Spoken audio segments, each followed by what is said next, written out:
বাউল আবুল হোসেন সরকার নিয়ে হালকা হইতেছে, বামেরা মিছিল বের করেছে, সেখানে আবুল হোসেন সরকার কেন গ্রেপ্তার সেটার জবাব চাইতেছে। শুনেন, আবুল সরকার গ্রেপ্তার কেন? আবুল সরকার গ্রেপ্তার কেন? আবুল সরকার গ্রেপ্তার কেন? তো কেন গ্রেপ্তার করছে এটা তো পুলিশকে জিজ্ঞেস করলেই হয়। হাসিনার পুলিশ তো না, জবাব দিয়ে দিবে। মিছিল করে জবাব চাইতে হবে কেন? আচ্ছা, সে কি কি বলছে জানেন? শুনিছেন? আচ্ছা, আমরা একটু শুনি কেন গ্রেপ্তার করা হয়েছে, এখানে তার জবাবটা আছে, শুনে। আর যদি তুমি না থাকে, আল্লাহ এক আল্লাহ হয়, তাহলে দরবার থেকে খেলাফত দিলে দরবারের যে কম পড়ে না, আরো বাড়ে।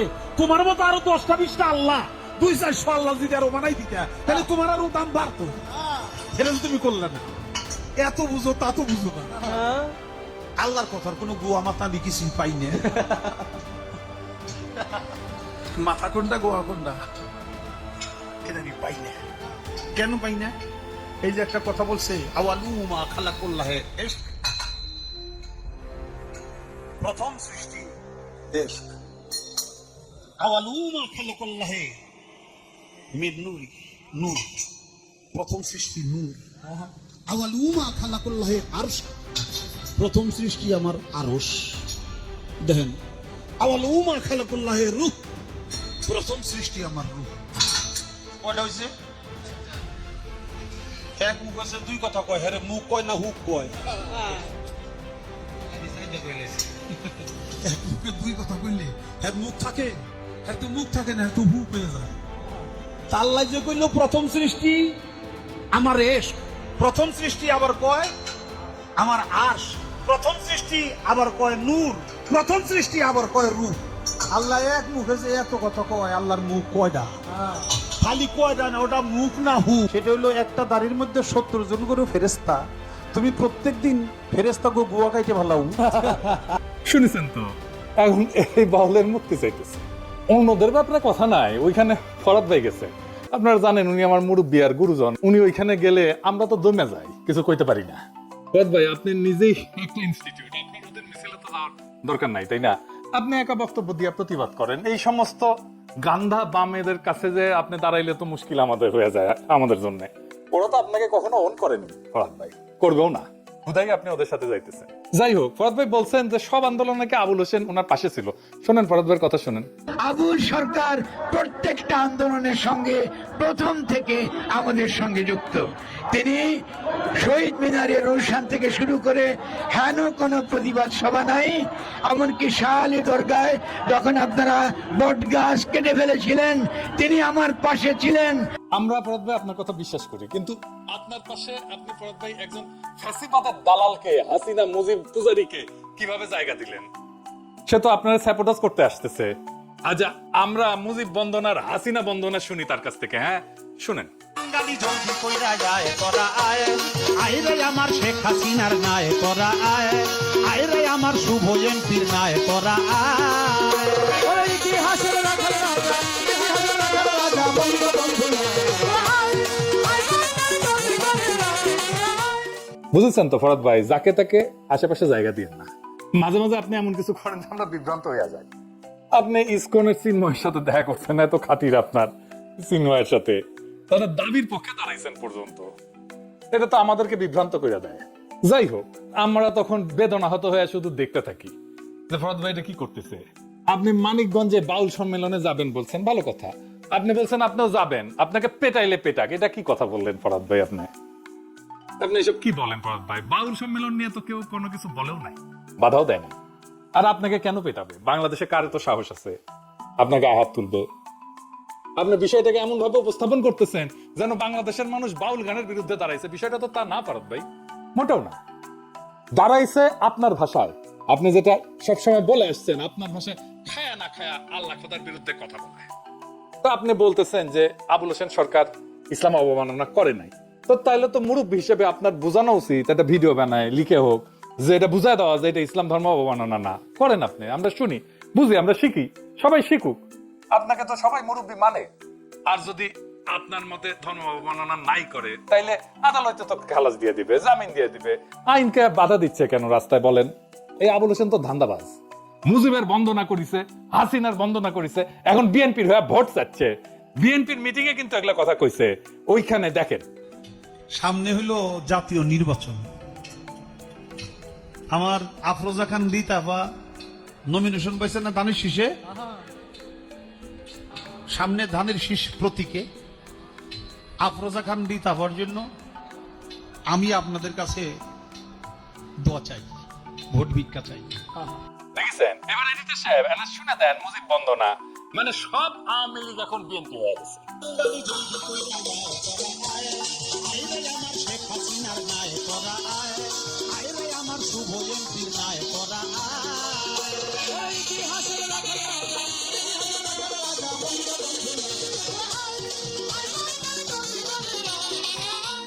তো ওই যে বিএনপির প্রোগ্রামে যায় যে সমস্ত কথাবার্তা কইছে, বিএনপির একটা লোক উঠে যায় তাকে ঠেকাইলো না গান।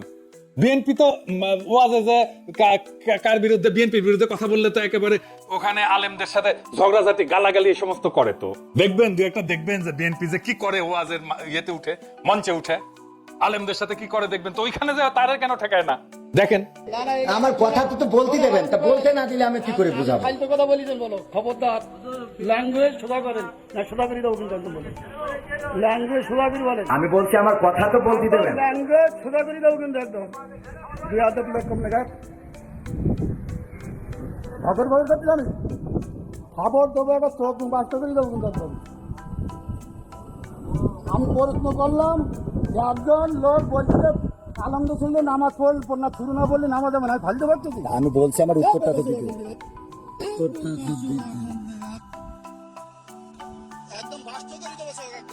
তো আবুল হোসেন বলতেছে মাজার ভাঙার বিরুদ্ধে বলতেছে, তাই না?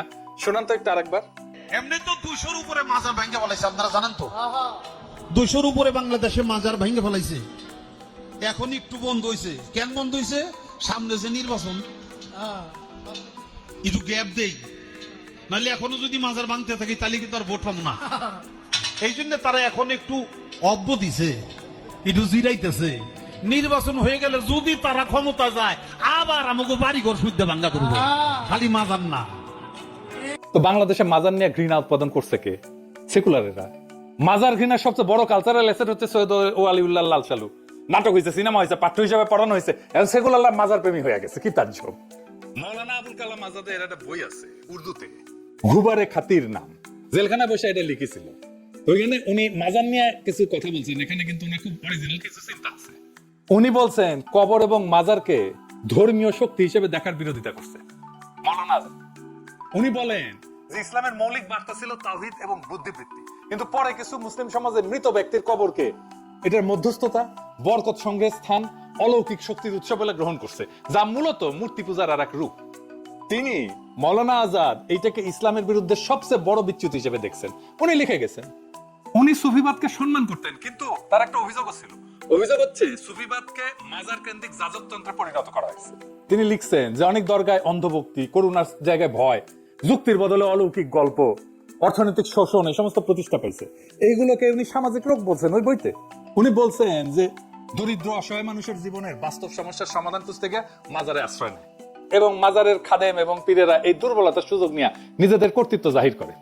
উনি বলছেন যে এই ব্যবস্থা মানুষের আত্মমর্যাদা নষ্ট করে, পরনির্ভরতা বাড়ায়, সামাজিক উন্নয়ন থামায় দেয়। তিনি খুব কষ্ট পেয়ে লিখছেন এখানে, মুসলিম সমাজ যখন কোরআনের জ্ঞান, বুদ্ধি, বিজ্ঞান, দর্শন এসব থেকে দূরে সরে যায়, তখন মাজার কেন্দ্রিক আধ্যাত্মিকতা সমাজের নেতৃত্ব নেয়। উনি একটা টার্ম ইউজ করছিলেন, জ্ঞানহীনতার রাজত্ব, এই মাজার পূজারে উপহাস করছেন। তিনি আরো বলছেন যে অনেক মাজার দরগা এক ধরনের অর্থনৈতিক কেন্দ্র, ক্ষমতার স্থান, স্থানীয় রাজনীতি নিয়ন্ত্রণের যন্ত্র হয়ে পড়ছিল। তিনি মনে করেন যে ইসলামের সত্যিকারের উদ্দেশ্যকে এটা বিকৃত করে দিচ্ছে। একটা খুব চমৎকার কোটেশন আছে এখানে, মানে আমি বাংলা করে বলতেছি, মানুষ অলৌকিকতার পেছনে ছোটে কারণ সে জ্ঞানের আলোয় চোখ খুলতে ভয় পায়। আর সেকুলারদের কাছে মাজার এত গুরুত্বপূর্ণ হয়ে গেল কেন হইলো জানেন? এটার একটা পলিটিক্যাল কারণ আছে, ভূ রাজনৈতিক কারণ আছে। আসেন সেটা একটু দেখি।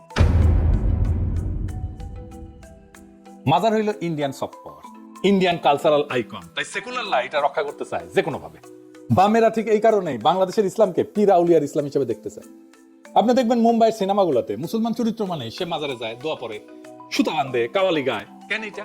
এইটার পিছনে রাজনীতিটা কি? এই যে মুসলমান মানেই মাজারে যাওয়া স্টেরিওটাইপটা হঠাৎ করে সৃষ্টি হয়নি। এটা একটা ঐতিহাসিক, রাজনৈতিক এবং সাংস্কৃতিক নির্মাণ, যার সূত্র 3টা পর্বে। 1940 থেকে 1950-এর দশক, যেখানে সেকুলার ইন্ডিয়া প্রজেক্টকে তারা বাস্তবায়ন করতেছিল। ভারত রাষ্ট্র নিজেকে সেকুলার দেখাতে চেয়েছিল। তো হিন্দু মুসলমান ঐক্য দেখানোর সবচেয়ে সহজ ভিজুয়াল প্রতীক কি? মাজার, যেখানে ধর্মীয় মিশ্রণ, সঙ্গীত, লোকবিশ্বাস এগুলোকে রাষ্ট্রীয় ঐক্যের সাংস্কৃতিক আইকন করা যায়। ওই সময় যে সমস্ত মুসলমান চরিত্র সিনেমায় আসতো সেগুলো ছিল সুফির মতো। দরগার খাদেম, কাওয়ালি গায়, দোয়া করে, শান্তি আর প্রেম শেখায়। এইটাই ছিল রাষ্ট্রীয় ন্যারেটিভ। মুসলমান সম্প্রদায় একটা মিস্টিক্যাল, স্পিরিচুয়াল এবং নন পলিটিক্যাল। 1938 একটা সিনেমায় ছিল ধাত্রীমাতা, দরগা এবং এই মিলনের ভাব নিয়ে। 43 সালে নাজমা বলে আর একটা বিখ্যাত সিনেমা ছিল মুসলিম সমাজের সাংস্কৃতিক আধ্যাত্মিকতা নিয়ে। এখানে মুসলমান মানে কবি, সুফি, অলৌকিক প্রবণ। এরপরে আসে 1960 থেকে 1980 সাল, কাওয়ালির যুগ। বলিউডের বাণিজ্যিক স্টেরিওটাইপ। এই যুগে বলিউড বুঝাইলো যে মাজার, সঙ্গীত এবং কাওয়ালি এটাই হইতেছে হিট ফর্মুলা। ইমোশন, মিউজিক এবং এক্সোটিকনেস, এটাই হচ্ছে মুসলমান পরিচয়। ফলে মুসলমান পরিচয় মানে দরগায় চাদর দেওয়া, কাওয়ালি করা, পীর ফকিরের দোয়া, অলৌকিক সুস্থ হওয়া, সাদা টুপি, আচার আচরণ। এই সময় সবচেয়ে ভূমিকা রাখছে বোম্বাইয়ের ইন্ডাস্ট্রি উর্দুভাষী লেখকেরা, যারা মুসলমানদের নিজস্বতা দেখানোর জন্য সহজ ভিজুয়াল হিসেবে মাজার ব্যবহার করতেন। মাজার কেন্দ্রিক গান এবং সিন বারসাত কি আকরাত, আমার আকবর অ্যান্টনি 1977 সালে, দরগায় অলৌকিক সুস্থ হওয়া, সুফি গান একটা নতুন ধরনের কালচারাল জানরা তৈরি করলো। এই সময় মুসলমান চরিত্রকে মিস্টিক, অলৌকিক, আবেগী করে ফেলা হইল। এইটা ভারতীয় জাতি নির্মাণের ন্যারেটিভের সাথে মানানসই। মুসলিমরা নন থ্রেটনিং স্পিরিচুয়াল মাইনরিটি। এরপরে আসবে 1990 থেকে 2000 সাল, মিডিয়া এবং পলিটিক্যাল মোমেন্ট। মুসলমান মানে দরগা প্রেম, দোয়া। 1992 বাবরি মসজিদ ভাঙা হইলো। তারপরে বলিউডে মুসলমান চরিত্র ফের এই হার্মলেস ভিজুয়ালে ফিরে নিয়ে যায়।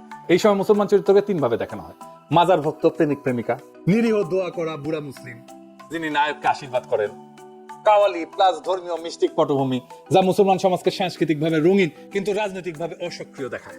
যেমন ধরেন ফিজা, রিফিউজি, সাওয়ারিয়া। এখানে যে মুসলিম ভিজুয়াল পুরোপুরি মাজার থেকে। এমনকি যোধা আকবরেও দেখবেন মাজারের দোয়া গ্রহণে, মাজারের দোয়া নেওয়ার দৃশ্য। কেন মুসলমান মানেই মাজার ইন্ডিয়ান কালচারে? কারণ ভারতীয় মূলধারা ইসলামকে সুফি, লোক ধর্মীয় করে প্রদর্শন করতে চায়, পলিটিক্যাল ইসলামকে না। মাজার ছিল নিরাপদ, অবিতর্কিত মুসলিম ইমেজ। রাজনীতির দিক থেকে এটা ছিল মুসলমানদেরকে একটা ডিপলিটিসাইজ, মিস্টিক্যাল কমিউনিটি হিসেবে উপস্থাপনের প্রকল্প। আর বলিউডের কাছে ছিল ভিজুয়াল শর্টহ্যান্ড। এটাই মুসলিম চরিত্রের সাংস্কৃতিক মার্কার। তার মানে মাজার কেন্দ্রিক যে মুসলিম ইমেজ আসলে একটা নিয়ন্ত্রিত উপস্থাপন। এটা মুসলিম সমাজের বাস্তব বৈচিত্র্য মুছে দিয়া তার সফট, মিউজিক লাভিং, স্পিরিচুয়াল, নন থ্রেটেনিং মাইনরিটি হিসেবে উপস্থাপন করে। এখন আসেন, বাংলাদেশের সাধারণ মানুষ ধর্ম অবমাননার প্রতিক্রিয়া কেন দেখাবে? বাংলাদেশের সাধারণ মানুষ ধর্ম অবমাননার প্রতিক্রিয়া দেখাবে কেন জানেন? এটা একটা গভীর রাজনৈতিক, সাংস্কৃতিক কারণ আছে এবং অর্থনৈতিক কারণ আছে। বাংলাদেশ একটা দরিদ্র রাষ্ট্র। এই রাষ্ট্রের বেশিরভাগ নাগরিক দরিদ্র। তাদের জীবনে কোনো স্বপ্ন নাই, কোনো সার্থকতা নাই। সন্তানকে ভালো মতো খাওয়াইতে পারে না, অসুখে চিকিৎসা পায় না, শৈশবে শিক্ষা পায় না, যৌবনে কাজ পায় না, উৎসবে আনন্দ করতে পারে না। এদের জীবনে তো কোনো হাসি নাই, কান্নাও গেছে শুকায়। এদের একটাই সম্পদ, একটাই স্বপ্ন, যদি পরকালে খোদা তাআলার দয়া হয় তাহলে হয়তো বেহেশতে ঢুকতে পারবে। এই জন্যই বাচ্চাকে মাদ্রাসায় দেয়। সে জানে একজন আলেমের সুপারিশ খোদা তাআলা শোনেন। তার একটা ইহকাল আপনারা দিতে পারেন নাই, তার পরকালের স্বপ্ন আপনি কায়দা নিতে চান কোন অধিকারে, কোন সাহসে? সারাক্ষণ খোঁচান আপনার প্রগতিশীলতার কুরকুরানি দিয়া। আপনি তো আপনার সেকুলার দর্শনে বলেন প্রাইভেট স্পেসে ধর্ম পালন করতে, তো আপনার অধর্ম, আপনার ধর্ম বিশ্বাস আপনি প্রাইভেট স্পেসে করেন, যা খুশি করেন। পাবলিক স্পেসে এসে আপনি মানুষের ধর্ম নিয়ে কুরকুরানি দেখান কেন? আপনি তো আগে খোঁচান, তারপরে ওরা প্রতিক্রিয়া দেখায়। খোঁচানো বন্ধ করেন, প্রতিক্রিয়া বন্ধ হয়ে যাবে। বাংলাদেশ যে মুসলমান সংখ্যাগরিষ্ঠের দেশ, এটা তো তার অপরাধ না, এটা তার বৈশিষ্ট্য। এই বৈশিষ্ট্য তো আপনাকে বিবেচনা করতে হবে। আপনার রাজনীতি, আপনার সমাজ নির্মাণে আপনাকে এটা বিবেচনা করবেন না? আপনি আশ্চর্য ব্যাপার। আপনার তো ইউরোপে আসলে তো ক্রিসমাস দেখলে, ক্রিসমাস ট্রি দেখলে, ক্রিসমাসের সাজানো দেখলে আপনার তো গা চুলকায় না। কিন্তু বাংলাদেশে আপনার কোরবানি নিয়ে চুলকানি কেন? নামাজ নিয়ে চুলকানি কেন? মসজিদে আজান নিয়ে চুলকানি কেন? হিজাব নিয়ে চুলকানি কেন? পাইছেন কি? এত চুলকানি থাকলে ইউরোপে চলে আসেন, নয়তো ইন্ডিয়া চলে যান। আদর করে ইন্ডিয়ায় রেখে দিবে। বাংলাদেশে পড়ে আছেন কেন রে ভাই? আপনিও শান্তি পান, বাংলাদেশের মানুষের শান্তি পান। অশান্তির মধ্যে থাকার কোনো দরকার আছে? বাংলাদেশকে যদি সত্যিকার অর্থে শান্তিপূর্ণ একটা সমৃদ্ধশালী রাষ্ট্র হিসেবে তৈরি করতে চান, ইনসাফপূর্ণ রাষ্ট্র হিসেবে তৈরি করতে চান, তাহলে আপনাদের এই কুরকুরানি বন্ধ করতে হবে, ইসলাম বিদ্বেষ বন্ধ করতে হবে। তাছাড়া বাংলাদেশ কখনো শান্ত হবে না। এই সহজ সত্যটা মনে রাখবেন, তাহলেই আগামীর বাংলাদেশ আপনি ঠিকঠাক গড়তে পারবেন। সেই বাংলাদেশ গড়ার অপেক্ষায় থাকি। ইনকিলাব জিন্দাবাদ। একটি সংক্ষিপ্ত কারণ দর্শাও নোটিশ আপনাদের সঙ্গে শেয়ার করে এপিসোডটি শুরু করতে চাচ্ছি। এই নোটিশটির সঙ্গে আপনারা পরিচিত, তারপরও একটু মেমোরি রিফ্রেশ করবার চেষ্টা করব। আর সেই নোটিশটি ছিল গত 24 অগাস্ট ইস্যু করা বিএনপি থেকে। বিএনপি চেয়ারপারসনের উপদেষ্টা পরিষদের সদস্য সিনিয়র আইনজীবী ফজলুর রহমান ওরফে ফজা পাগলা ওরফে ফজু পাগলা ওরফে ফজ্জা, তাকে নোটিশটি দেওয়া হয়েছিল বিএনপির পক্ষ থেকে, কারণ দর্শাও নোটিশ। আর সেই নোটিশের হুবহু ভাষাটি ছিল এরকম: আপনি জুলাই আগস্ট ঐতিহাসিক গণ অভ্যুত্থান নিয়ে ক্রমাগত কুরুচিপূর্ণ ও বিভ্রান্তিকর বক্তব্য দিয়ে আসছেন এবং আত্মদানকারী শহীদদের নিয়ে যে বক্তব্য দিচ্ছেন তা সম্পূর্ণরূপে দলীয় আদর্শ ও গণ অভ্যুত্থানের চেতনার পরিপন্থী। মহিমান্বিত এই গণ অভ্যুত্থানের বিরুদ্ধে এবং গণতন্ত্র পুনরুদ্ধারের আন্দোলন নিয়ে আপনার বক্তব্য জনমনে তীব্র প্রতিক্রিয়া সৃষ্টি করেছে। আপনার বক্তব্য দলের সুনাম ক্ষুণ্ণ করার সুপরিকল্পিত চক্রান্তের প্রয়াস বলে অনেকেই মনে করছে। এমনকি আপনি জনগণের ধর্মীয় অনুভূতিতেও আঘাত দিয়ে কথা বলেছেন। এতে আরো উল্লেখ করা হয়, জুলাই আগস্ট গণ অভ্যুত্থানে বিএনপির 450-র বেশি নেতা কর্মী সহ ছাত্র জনতার প্রায় 1,500-এর অধিক মানুষ শহীদ হয়েছেন এবং 30,000-এর অধিক মানুষ গুরুতর আহত হয়েছেন। গণতন্ত্র পুনরুদ্ধারের জন্য গণ অভ্যুত্থানে ছাত্র জনতার এই ধরনের বিরোচিত ভূমিকাকে আপনি প্রতিনিয়ত অপমান ও অমর্যাদা করছেন। এই ধরনের উদ্ভট ও শৃঙ্খলা পরিপন্থী বক্তব্যের কারণে কেন আপনার বিরুদ্ধে সাংগঠনিক ব্যবস্থা গ্রহণ করা হবে না, তার যথাযথ কারণ দর্শিয়ে আগামী 24 ঘন্টার মধ্যে একটি লিখিত জবাব দলের পল্টন কেন্দ্রীয় কার্যালয়ে জমা দেওয়ার জন্য আপনাকে নির্দেশ প্রদান করা যাচ্ছে। প্রিয় দর্শক, সেই নোটিশ ইস্যু হয়েছিল 24 আগস্ট 2025, ঠিক 3 মাস আগে। আর এর জবাব ফজলুর রহমান দিয়েছিলেন, কিন্তু সন্তোষজনক মনে হয়নি বিএনপির কাছে। ফলে বিএনপি তাকে প্রাথমিক সদস্য পদ সহ সবগুলো পদ তার স্থগিত করা হয় বিএনপির পক্ষ থেকে 3 মাসের জন্য। তো 3 মাস মাত্রই শেষ হলো, বা হয়নি এখনো বলতে গেলে। এরই মধ্যে বিএনপি আবার একটি অবাক কাণ্ড ঘটিয়েছে। এই ফজা পাগলাকে নমিনেশন দিয়ে দিয়েছে। কিশোরগঞ্জ 4 আসন থেকে বিএনপি দলীয় নমিনেশন পেয়েছেন ফজা পাগলা। তো এইটি আমরা কিশোরগঞ্জে মিছিল হতেও দেখেছি। ফজা পাগলার বিরুদ্ধে মিছিল হয়েছে, বিএনপির বিরুদ্ধে মিছিল হয়েছে। বিএনপি কেন এই সিদ্ধান্ত নিল? এবং সারা দেশের মানুষের কাছে বিষয়টি প্রশ্নবিদ্ধ হয়েছে। কারণ ফজা পাগলা সত্যিকার অর্থেই বিএনপির, এমনিতে এক্সটার্নালি বিএনপি করছেন, তিনি বিএনপি নেতা, কিন্তু তিনি আসলে শেখ হাসিনা এবং আওয়ামী লীগের পারপাস সার্ভ করছিলেন। তার সমস্ত বক্তব্য বিবৃতি বিশ্লেষণ করলে এটি কিন্তু বোঝা যায়, এটি একেবারে পরিষ্কার। তো বিএনপি কেন এই আত্মঘাতী কাজ করছে, এটি বিরাট প্রশ্নবোধক চিহ্ন আগেও ছিল, অনেকের কাছে এখনো আছে। তো আবার নতুন করে আলোচনা এসেছে ফজা পাগলা। গত 23 নভেম্বর চ্যানেল 24-এ মুক্তবাক অনুষ্ঠানে জান্নাতুন নাইমের সঙ্গে উপস্থাপক জান্নাতুন নাইম বা সঞ্চালক তার সঙ্গে সাক্ষাৎকার দিচ্ছিলেন, কথা বলছিলেন, আলাপচারিতা, একটি টক শোর মতো। তো সেইখানে কিছু কথা বলেছেন অ্যাডভোকেট ফজলুর রহমান। আবার নতুন করে আলোচনায় এসেছেন, অনেকগুলো কথা বলেছেন যা কিনা আদালত অবমাননা থেকে শুরু করে সব রকমের অপকর্ম তিনি সেখানে করেছেন। আইসিটির অস্তিত্ব নিয়ে তিনি প্রশ্ন তুলেছেন, ইন্টারন্যাশনাল ক্রাইমস ট্রাইব্যুনাল বা আন্তর্জাতিক অপরাধ আদালত। তো তার বিবেচনায় এটি সত্য হয়নি, এই কোর্টেরই কোনো এখতিয়ার নেই, জুরিসডিকশন নেই হাসিনার বিচার করার বা হাসিনার সাঙ্গপাঙ্গদের বিচার করবার। এই কোর্টের অস্তিত্বই তিনি মানছেন না। খুব প্রাউডলি বলছিলেন, অ্যারোগ্যান্টলি, যে এই কোর্টের অস্তিত্ব তিনি মানেন না, এর গঠন প্রক্রিয়া ঠিক হয়নি, তাই এই কোর্ট হাসিনার বিচার করতে পারে না। তো তিনি এখানে একটু কৌশলী হবার চেষ্টা করেছেন।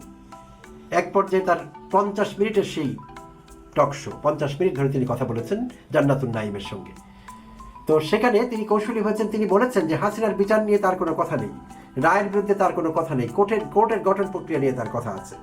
এবং তিনি বলেছেন ভবিষ্যতে বিএনপি ক্ষমতায় আসলে কেউ যদি রিট করে, তাহলে ন্যায় বিচারের স্বার্থে আপিল বিভাগে এই কোর্টের অস্তিত্বই টিকবে না, তাই রায়টায় কোনো কিছু আর কোনো কুলবে না, কোনো কিছুতে কাজ হবে না। তাই তিনি বলেছেন এই কোর্টের বিচার করবার কোনো অধিকার নেই, বিচার করতে পারবে না, গঠন ঠিক হয়নি, ইত্যাদি ইত্যাদি। আরও বলেছেন যে ইন্টারনাল অ্যারেঞ্জমেন্ট আছে, ভিতরগত কোনো চুক্তি আছে, প্রসিকিউটর, বিচারক বা আরও কেউ পেছন থেকে কলকাঠি নাড়ছে এই কোর্টকে তিনি প্রকারান্তরে ক্যাঙ্গারু কোর্ট বোঝাবার চেষ্টা করেছেন। এই কোর্টটি কিন্তু তার পছন্দের মানুষ শেখ হাসিনারই বানানো, এবং হাসিনা আমলে এটির সংস্কার হয়েছে এবং অন্তর্বর্তীকালীন সরকারও কিন্তু এটিকে ব্রিটিশ এক্সপার্ট ছিলেন, তাকে এনে চিফ প্রসিকিউটরের উপদেষ্টা হিসেবে তিনি কাজ করেছেন। তিনি সেটি উপদেশ দিয়েছেন যেভাবে পুনর্গঠন করতে হয়। পুনর্গঠিত আদালত কিন্তু এটি, ছোটখাটো লুপ হোলস বা যা কিছু ছিল ত্রুটি বিচ্যুতি সেগুলো সারানো হয়েছে। সো এই কোর্টের এখতিয়ার আছে, এটি হাইকোর্টের সমতুল্য। হাইকোর্ট যেরকম প্রিভিলেজ ভোগ করে বা তার জুরিসডিকশন যেমন থাকে, এই কোর্টটি তেমন। তো এই কোর্টের অস্তিত্ব তিনি অস্বীকার করলেন এবং বারবারই অপ্রয়োজনে বলছিলেন তিনি সিনিয়র আইনজীবী, 44 ইয়ার্স তিনি প্র্যাকটিস করছেন বা 48, আমি ঠিক বলতে পারছি না। তো ভয়ঙ্কর ঢোল পেটাচ্ছিলেন নিজের, তার অভিজ্ঞতার কথা বারবার বলছিলেন। তো এখন প্রশ্ন হলো, এই আইসিটি যারা বানালেন সেখানে ফজলুর রহমানের মতো আর কোনো উকিল ছিলেন না, কোনো বিচারাঙ্গনের লোক ছিলেন না যারা এই বিষয়গুলো বুঝেন যে এই কোর্টটি অবৈধ, কোর্টের গঠন প্রক্রিয়া ঠিক হয়নি, ভবিষ্যতে এই কোর্টের বিচার নিয়ে প্রশ্ন উঠবে। তাদের মধ্যে কেউ ছিলেন না। এই আইনাঙ্গনে যারা জড়িত, আইসিটির সঙ্গে যারা জড়িত সবাই কমেন্ট এই কথাই বলার চেষ্টা করেছেন এই ব্রিলিয়ান্ট আইনজীবী। তো আজই দেখা গেল সাংবাদিক সম্মেলনে কথা বলেছেন প্রসিকিউটর অ্যাডভোকেট মিজানুল ইসলাম। তিনি জানালেন আমাদেরকে এই বিষয়ে বিস্তারিত, এবং আইসিটি সংক্ষিপ্ত তার এই বক্তব্যে আদালত অবমাননা হিসেবে তারা সেটি দেখছেন এবং রোববারের শুনানির তারিখ নির্ধারণ করা হয়েছে। রোববারে শুনানি হবে এবং শুনানির পরে তারা তার বিরুদ্ধে ব্যবস্থা নিতে পারেন। কন্টেম্পট অফ কোর্ট যেটিকে বলি আমরা, আদালত অবমাননা, এমন একটি মামলাও কিন্তু তার বিরুদ্ধে হতে পারে। তো এই দীর্ঘ সাক্ষাৎকারে তিনি অনেক কথা বলেছেন। জান্নাতুন নাঈম তাকে অনেক বিষয়ে প্রশ্ন করেছেন, তিনি উত্তর দিয়েছেন। সবগুলো বেশিরভাগ প্রশ্নের উত্তর খুব বিতর্কিত। যেমন তিনি মুক্তিযুদ্ধের নামে ব্যবসা চলবে না, এই কথা বলেছিলেন ডাকসু ভিপি সাদিক কায়েম, শিবির নেতা। তো তাকে একচোট নিলেন এবং এই কথায় তার তীব্র আপত্তি আছে। তো ভাষাটি কিন্তু বোঝার কোনো ডিফিকাল্ট কিছুই না, এটি এলিমেন্টারি স্কুলে পড়ে এমন বাচ্চারা বুঝবে। মুক্তিযুদ্ধের নামে ব্যবসা চলবে না, এই কথা বলেছিলেন সাদিক কায়েম। কি দোষ হয়েছে তাতে? হাসিনা তো ব্যবসাই করেছেন মুক্তিযুদ্ধের নামে, পুরো 15 বছর হাসিনা মুক্তিযুদ্ধ ব্যবসা করেছেন। এই ব্যবসার নাম যদি দিতে হয় তাহলে বলতে হবে নিশ, যেটাকে বলে বিজনেস লাইনে, মার্কেটিং লাইনে একটি টার্ম আছে, NICHE, নিশ। তো এই নিশ কিন্তু হাসিনার ছিল মুক্তিযুদ্ধ, মুক্তিযুদ্ধ, মুক্তিযোদ্ধা, মুক্তিযুদ্ধ, মুক্তিযুদ্ধের চেতনা, এগুলো ছিল হাসিনার কিওয়ার্ড। মুক্তিযুদ্ধ, মুক্তিযোদ্ধা আর মুক্তিযুদ্ধের চেতনা ছিল লং টেল কিওয়ার্ড, একটু লম্বা। এই 3 কিওয়ার্ড বা নিশ নিয়ে হাসিনা ব্যবসা করেছেন 15 বছর। হাসিনা নির্যাতন করেছেন প্রতিপক্ষকে। কেউ আওয়ামী লীগ করেনি মানে সে মুক্তিযুদ্ধ বিরোধী, সে রাজাকার, সে আলবদর। হয় তুমি আওয়ামী লীগ করছো, না হলে তুমি স্বাধীনতা বিরোধী। এই ছিল হাসিনার বয়ান এবং হাসিনা এটি প্রতিষ্ঠা করবার চেষ্টা করেছেন আপ্রাণ 15 বছর ধরে। সফল হননি, বাট চেষ্টা করেছেন, চেষ্টার কোনো ঘাটতি রাখেননি।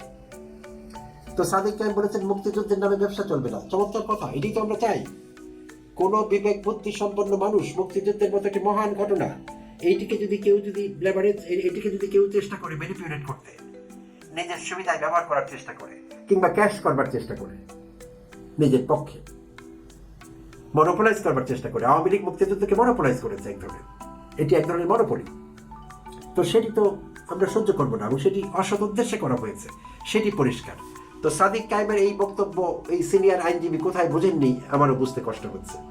তিনি এইসব মন্তব্য করেছেন এবং এক পর্যায়ে তিনি ঐকমত্য কমিশনের সঙ্গে যারা যুক্ত, যেমন অধ্যাপক আলী রিয়াজকে নাম ধরেই বলেছেন, এবং আরো এখন যিনি জাতীয় নিরাপত্তা উপদেষ্টা এবং প্রধান উপদেষ্টা অধ্যাপক ডক্টর মোহাম্মদ ইউনূসের রোহিঙ্গা বিষয়ক high representative doctor Khalilur Rahman তাকে নিয়ে কথা বলেছেন। এই ফতা পাগলা আমরা এমনি এমনি করি না, কারণ আছে। শুনে অনেকে হয়তো ভাবছেন তাকে একজন আইনজীবী তাকে পাগল কেন বলছি। আমি না, এই দেশের লাখো কোটি মানুষ এখন তাকে পাগলই বলে। তিনি বিএনপি নেতা, বিএনপির লোকে তাকে পাগল বলে এবং বিএনপির লোকেরা মিছিল করেছে বিএনপির বিরুদ্ধে। তাকে যখন নমিনেশন দেওয়া হবে বলে আলোচনা চলছিল, তখন কিন্তু মিছিলও হয়েছে তার বিরুদ্ধে, তাকে যাতে দেওয়া না হয় নমিনেশন। আচ্ছা, তো এখন এই লোকটি আলী রিয়াজ এবং ডক্টর খলিলুর রহমান সম্পর্কে বলেছেন যে আমি তাদেরকে পড়াতে পারি বছরের পর বছর, এবং তার অনেক শিষ্য আছে, অন্তত 500 জুনিয়র যাদের তিনি ট্রেন করেছেন লয়ার হিসেবে, তারা তাদেরকে পড়াতে পারে। তো এই ফজা পাগলার রিসার্চ নেই, ঘাটাঘাটি করেন না। আগে যে লেখাপড়া শিখেছিলেন 50 বছর আগে, সেটি ধুয়ে তিনি খাচ্ছেন। কোনো রিসার্চ নেই, লেটেস্ট কোনো আপডেটস নেই তার কাছে, তিনি জানেন না, সম্ভবত গুগলও ব্যবহার করতে জানেন না। তাই পৃথিবীতে কোথায় কি ঘটে, কে কোথায় আছেন, কি করেন, তার কোনো ধারণা নেই। তিনি আলী রিয়াজ সম্পর্কে 5 মিনিট ঘাটাঘাটি করলে আলী রিয়াজ সম্পর্কে জেনে যাবেন। আলী রিয়াজ একজন সম্মানিত মানুষ এবং এডুকেটেড মানুষ in true sense of the term. Illinois state ইউনিভার্সিটির ডিস্টিংগুইশড প্রফেসর, আটলান্টিক কাউন্সিলের সভাপতি। এবং আরো অনেক খ্যাতিমান জার্নালের এডিটর, আরো অনেক কিছু তার পরিচয় আছে, তার প্রোফাইল অনেক লম্বা। তো আমাদের দেশের প্রয়োজনে, আমাদের প্রয়োজনে, আমাদের সাহায্য করবার জন্য তাকে আনা হয়েছে। আলী রিয়াজের চাকরি বাকরি মন্দ যাচ্ছিল না, আলী রিয়াজ হটডগ মেখে করছিলেন না নিউ ইয়র্কের রাস্তায়, ডিস্টিংগুইশড প্রফেসর একজন, এবং তিনি ছুটি নিয়ে এসেছেন সেখান থেকে, তার কর্মস্থল থেকে। সম্প্রতি আবার তিনি চলেও গিয়েছিলেন, ছুটি বোধহয় এক্সটেন্ড করেছেন, কারণ প্রধান উপদেষ্টা তাকে সম্ভবত রাজনৈতিক উপদেষ্টা বানিয়েছেন, তাই তিনি এই টার্মটি সার্ভ করার জন্য তার প্রতিষ্ঠানের থেকে ছুটি নিয়ে এসেছেন, খুব সম্ভবত সম্প্রতি এই ঘটনাটি ঘটেছে। তো আলী রিয়াজ কোনো বেকার লোক না, ফজলুর রহমান বেকার হতে পারেন কিন্তু আলী রিয়াজ না, আলী রিয়াজ কাজের লোক। আর ডক্টর খলিলুর রহমানের প্রোফাইল প্রিন্ট আউট ফজা পাগলার ঘাড়ে তুলে দিলে ফজা পাগলার কাপড় নষ্ট হবে। ডক্টর খলিলুর রহমানের যে প্রোফাইল, তার যে পড়াশোনা, তার যে অ্যাচিভমেন্ট, তার যে ক্রেডেনশিয়ালস, তার একাডেমিক রেকগনিশন, এই সব কিছু প্রিন্ট আউট বের করে ফজা পাগলার কাঁধে দিলে, মাথায় দিলে কাপড় নষ্ট করবে ফজা পাগলা। আর ফজা পাগলার পুঁজি হলো মুক্তিযুদ্ধ, মুক্তিযোদ্ধা, বীর মুক্তিযোদ্ধা নিজেকে নিজেই বলেন সবসময়, হাস্যকর। তো আমার ধারণা তিনি কখনো মুক্তিযুদ্ধ করেননি, তিনি মিথ্যে বলেছেন।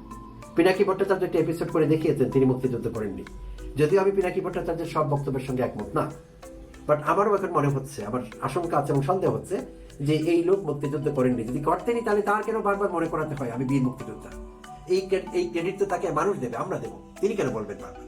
বাট তিনি বলছেন, বারবারই আমাদের মনে করিয়ে দিচ্ছেন তিনি মুক্তিযোদ্ধা, তাই আমরা যথেষ্ট সন্দেহ করি। I strongly doubt his freedom fighter identity, আমি স্ট্রংলি ডাউট করছি। তো এই লোকটি এইভাবেই ছোট করছেন, আদালত থেকে শুরু করে সবাইকে যা ইচ্ছে তাই বলছেন, যখন যা মনে আসে তাই বলছেন, এবং ইচ্ছে মতো গালাগালি করছেন সবাইকে, আজও করেছেন। অর্থাৎ এই 23 তারিখের টক শোতেও তিনি গালাগালি করেছেন। তো এখন এই লোকটি, যার বিরুদ্ধে 3 মাসের জন্য স্থগিতাদেশ দেওয়া হলো, 3 মাস শেষ হবার আগেই তাকে নমিনেশন দেওয়া হলো, প্রার্থিতা ঘোষণা করবার সময় তার নাম চলে আসলো কিশোরগঞ্জ 4 আসনে। তাহলে বিএনপির সেই শো কজ নোটিস কি আইওয়াশ ছিল? হ্যাঁ, আমি আগেও আমার এপিসোডে, আমার চ্যানেলে এপিসোড করেছি, কথা বলেছি, চাঁদাবাজ, গুন্ডা, দখলদার, ক্রিমিনাল, এরকম অনেকের বিরুদ্ধে ব্যবস্থা নেওয়া হয়েছিল জনাব তারেক রহমানের নির্দেশে।